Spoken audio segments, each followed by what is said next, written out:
આપ જોઈ રહ્યા છો spark today news. Art of living Dabhoi દ્વારા ભવ્ય સામૂહિક રુદ્ર પૂજાનું આયોજન કરવામાં આવ્યું છે। ડભોઈ શ્રાવણ માસના પાવન અવસર નિમિત્તે આર્ટ ઓફ લિવિંગ ડભોઈ દ્વારા પટેલવાડી પેટ્રોલ પંપની બાજુમાં ડભોઈ ખાતે જે ભવ્ય સામૂહિક રુદ્ર પૂજાનું આયોજન કરાયું છે। આ પવિત્ર કાર્યક્રમમાં મોટી સંખ્યામાં ભક્તો અને ભાવિકો ઉપસ્થિત રહ્યા છે। ભગવાન શિવની આરાધના તથા રુદ્રાભિષેકનો દિવ્ય લાભ પણ લીધો છે। આ પ્રસંગે શૈલેષભાઈ મહેતા ધારાસભ્ય તથા અશ્વિનભાઈ વકીલ મુખ્ય મહેમાન તરીકે ઉપસ્થિત રહ્યા છે। જય ગુરુદેવ।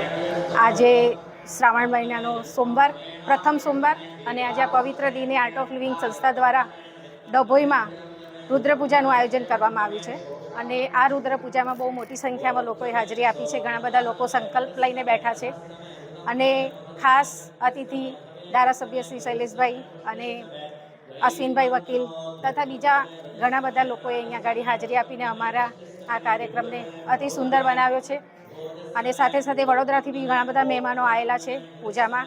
તો આ બહુ ધન્યની ઘડી છે કે આવો સરસ પૂજાનો કાર્યક્રમ ડભોઈમાં આયોજિત થયો અને આ કાર્યક્રમને પૂર્ણ કરવા અને સફળ બનાવવા માટે અહીંની ડભોઈની આર્ટ ઓફ લિવિંગ ટીમ, ભાઈઓ અને બહેનોની ટીમ છેલ્લા 15 દિવસથી આ કાર્યક્રમને સફળ બનાવવા માટે એટલી મહેનત કરી છે અને આજે આ કાર્યક્રમ સફળ થયો એ બદલ મારી આખી ટીમને હું ધન્યવાદ કહું છું તથા જેટલા લોકોએ બી અહીંયા આવીને અમને સાથ સહકાર આપ્યો એ દરેકને હું દિલથી ધન્યવાદ આપું છું, એમનું અભિવાદન કરું છું અને આવા નવા કાર્યક્રમ આર્ટ ઓફ લિવિંગ સંસ્થા દ્વારા સેવાના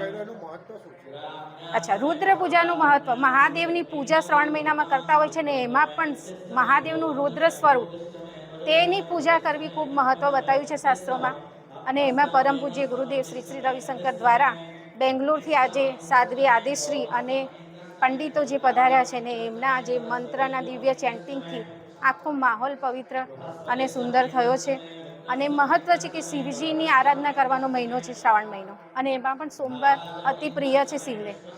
તો આ સોમવારના દિવસે આયોજન સફળ રીતે પૂર્ણ થયું એ બદલ હું કેટલા લોકોએ સાથ સહકાર આપ્યો, અહીંયા આવીને અમારો ઉત્સાહ વધાર્યો એ સર્વે લોકોનો હું દિલથી ધન્યવાદ કરું છું। જય ગુરુદેવ।